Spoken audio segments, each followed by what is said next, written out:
ഇന്നലെ ഏപ്രിൽ ഫൂളായിരുന്നു.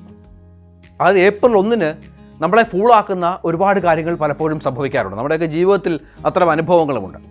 ഇന്നലെ പക്ഷേ ഒരു വാർത്ത പുറത്തു വന്നത്, അത് നിത്യാനന്ദ സ്വാമിയെക്കുറിച്ച് ഒരുപാട് പേർക്കൊന്നും പറഞ്ഞു കൊടുക്കേണ്ട കാര്യമില്ല. ആൾദൈവവും വിവാഹ നായകനുമൊക്കെയായി ഒരുപാട് കാലം ഇന്ത്യയിൽ വിലസിയ ഒരു സ്വാമിയാണ്.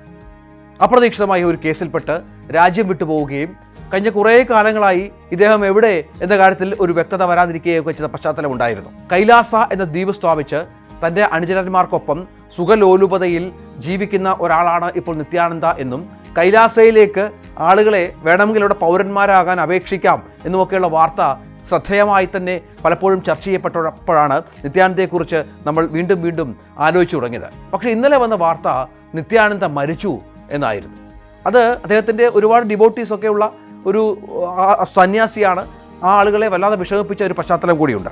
ഈ നിത്യാനന്ദയുടെ അനുയായിയും സഹോദരിയുടെ മകനുമായ സുന്ദരേശ്വരനാണ് നിത്യാനന്ദ അനുയായികളുമായി നടത്തിയ വീഡിയോ കോൺഫറൻസിന് ശേഷം നിത്യാനന്ദ സമാധിയായി എന്ന വാർത്ത പുറത്തുവിട്ടത്. പക്ഷെ അത് അല്പം സമയത്തിന് ശേഷം തന്നെ നിത്യാനന്ദയുടെ വാർത്ത, അദ്ദേഹം മരിച്ചുവെന്ന വാർത്ത അദ്ദേഹം സ്ഥാപിച്ച കൈലാസ് നിഷേധിച്ചു എന്നുള്ള വിവരം കൂടി പുറത്തു വന്നു. നിത്യാനന്ദ സ്വാമി ജീവനോടെ സുരക്ഷിതനായി ഇരിക്കുന്നു എന്നാണ് കൈലാസ പുറത്തിറക്കിയ വാർത്താക്കുറിപ്പിൽ പറയുന്നത്. അതിന് തെളിവായി ഈ കഴിഞ്ഞ മാസം 30 അദ്ദേഹം നടത്തിയ ഒരു പ്രഭാഷണത്തിൻ്റെ വീഡിയോ അവർ പുറത്തുവിട്ടു.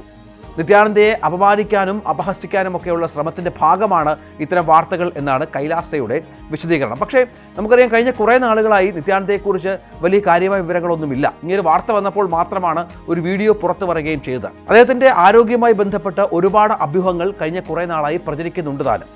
നമുക്കറിയാം, നടി രഞ്ജിനിയുമായി ബന്ധപ്പെട്ട വിവാദങ്ങളാണ് നിത്യാനന്ദയെ ഏറെ ശ്രദ്ധേയനാക്കുകയും അതുമായി ബന്ധപ്പെട്ട ദൃശ്യങ്ങളൊക്കെ പ്രേക്ഷകർ ഇപ്പോഴും ഓർക്കുന്നുണ്ടാകും.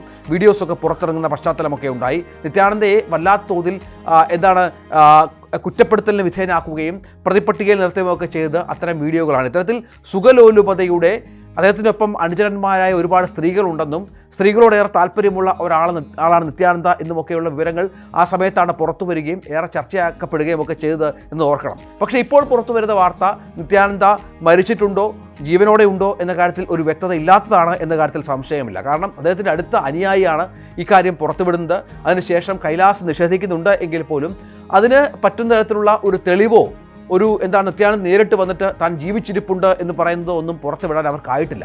ഒരു പ്രഭാഷണം മാത്രം. അതിപ്പോൾ ഏത് സമയത്താണ് ആ പ്രഭാഷണം ചിത്രീകരിച്ചത് എന്ന കാര്യത്തിലും ഒരു വ്യക്തത കുറവൊക്കെ ഉണ്ട്. അവർ പറയുന്നത് കഴിഞ്ഞ മാസം 30-ാം തീയതി മാർച്ച് 30 അദ്ദേഹം നടത്തിയ പ്രഭാഷണമാണ് ഇത് എന്നുള്ളതാണ്. പക്ഷേ അതിൻ്റെ വിശ്വാസ്യതയൊക്കെ വരും ദിവസങ്ങളിൽ ഒരുപക്ഷെ കുറച്ചുകൂടി കാര്യമായ തെളിവുകളോ അദ്ദേഹത്തിൻ്റെ തന്നെ വാചകങ്ങളോ ഒക്കെ കൈലാസ പുറത്തു വിട്ടേക്കാം. അതുവരെ നമുക്ക് കാത്തിരിക്കേണ്ടി വരും.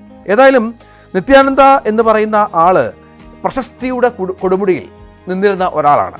2010 ആ സമയത്താണ് നേരത്തെ പറഞ്ഞതുപോലെ സിനിമാ നടിക്കൊപ്പമുള്ള അശ്ലീല വീഡിയോസൊക്കെ പുറത്തു വരികയും ആ പ്രശസ്തിക്ക് വല്ലാത്ത ഒരു മങ്ങൽ സംഭവിക്കുകയും മറ്റും ചെയ്തത്. അതുമാത്രമല്ല, തങ്ങളുടെ 3 കുട്ടികളെ തട്ടിക്കൊണ്ടുപോയി എന്ന ദമ്പതികളുടെ പരാതി വന്ന ഒരു പശ്ചാത്തലം കൂടിയുണ്ട്. തുടർന്ന് ലാറ്റിൻ അമേരിക്കൻ രാജ്യമായ ഇക്വഡോറിന് സമീപത്തുള്ള ദ്വീപുകളിലൊന്ന് വാങ്ങി കൈലാസ എന്ന രാജ്യം നിത്യാനന്ദ സ്ഥാപിച്ചു എന്നാണ് വിവരങ്ങൾ പുറത്തു വന്നത്. ഈ കേസുമായി ബന്ധപ്പെട്ട് ഈ നിത്യാനന്ദയെ ഇന്ത്യയിലേക്ക് കൊണ്ടുവരാനുള്ള ശ്രമങ്ങളൊക്കെ ഒരു പരിധിവരെ സർക്കാർ സംവിധാനങ്ങൾ നടത്തിയിരുന്നു എങ്കിലും അതിനൊരു പരിധി ഉണ്ടായിരുന്നു.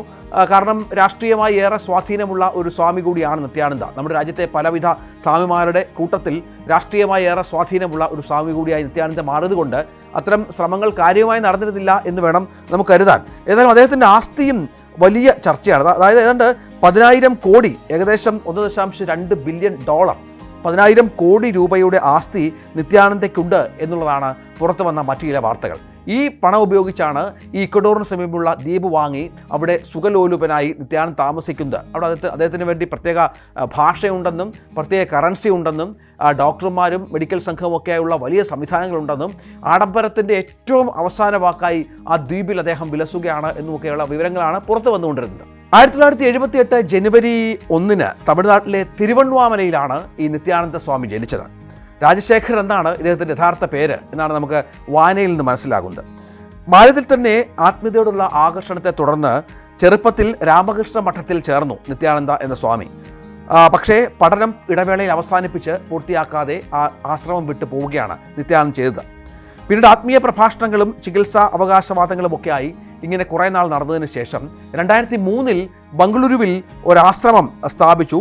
തുടർന്ന് ദക്ഷിണേന്ത്യയിൽ ഉടനീളം നിരവധി ആശ്രമങ്ങളുടെ ഉടമയായി നിത്യാനന്ദ മാറുന്ന പശ്ചാത്തലം കൂടി ഉണ്ടായിരുന്നു. അങ്ങനെ അത്തരത്തിൽ 2010 ഒരു ലാറ്റിൻ അമേരിക്കൻ വനിതയും ഇദ്ദേഹത്തിനെതിരെ ലൈംഗിക അതിക്രമം ഉന്നയിച്ച ഒരു പരാതി കൂടി ഉണ്ട്. 2012 ജയിലിൽ പോകേണ്ട സാഹചര്യം നിത്യാനന്ദയ്ക്ക് വന്നെങ്കിലും 2019 പിന്നീട് രാജ്യം വിടുകയും 2019 ഈ ഗുജറാത്തിൽ നേരത്തെ പറഞ്ഞ പോലെ ഗുജറാത്തിലെ ഒരു കുടുംബം തങ്ങളുടെ കുട്ടികൾ തട്ടിക്കൊണ്ടുപോയി എന്ന പരാതിയൊക്കെ നൽകുകയും ചെയ്തു. തുടർന്ന് ഇന്ത്യയിലേക്ക് തിരിച്ചു വരിക എന്നുള്ളത് നിത്യാനന്ദയ്ക്ക് അസാധ്യമായി മാറുകയായിരുന്നു. ഇന്റർപോളിൻ്റെ റെഡ് കോർണർ നോട്ടീസൊക്കെ നിത്യാനന്ദയ്ക്കെതിരെ ഉണ്ടായിരുന്നു എന്നുള്ളതാണ്. പക്ഷേ അത് ആ റെഡ് കോർണർ നോട്ടീസിൽ ഒതുങ്ങി എന്നുള്ളതാണ്. അതിനുശേഷം അതുമായി ബന്ധപ്പെട്ട കാര്യമായ അന്വേഷണങ്ങളൊന്നും ഉണ്ടായിട്ടില്ല. ഇങ്ങനെ വളരെ പ്രധാനപ്പെട്ട അതിനിടയ്ക്ക് ഒരു വലിയൊരു കൗതുകകരമായ കാര്യമുണ്ടായി. ഈ കൈലാസയുടെ പ്രാതിനിധ്യമായി UN-ൽ ഒരാൾ പങ്കെടുക്കുകയും ഇതുമായി ബന്ധപ്പെട്ട ചില സംസാരങ്ങളൊക്കെ ഉണ്ടാവുകയും ചെയ്ത് എന്നുള്ളതാണ്. അത് വലിയ കൗതുകകരമായ വാർത്തയെ അന്ന് മാറിയ പശ്ചാത്തലം കൂടി ഉണ്ടായത്. ഏതായാലും വലിയ തോതിൽ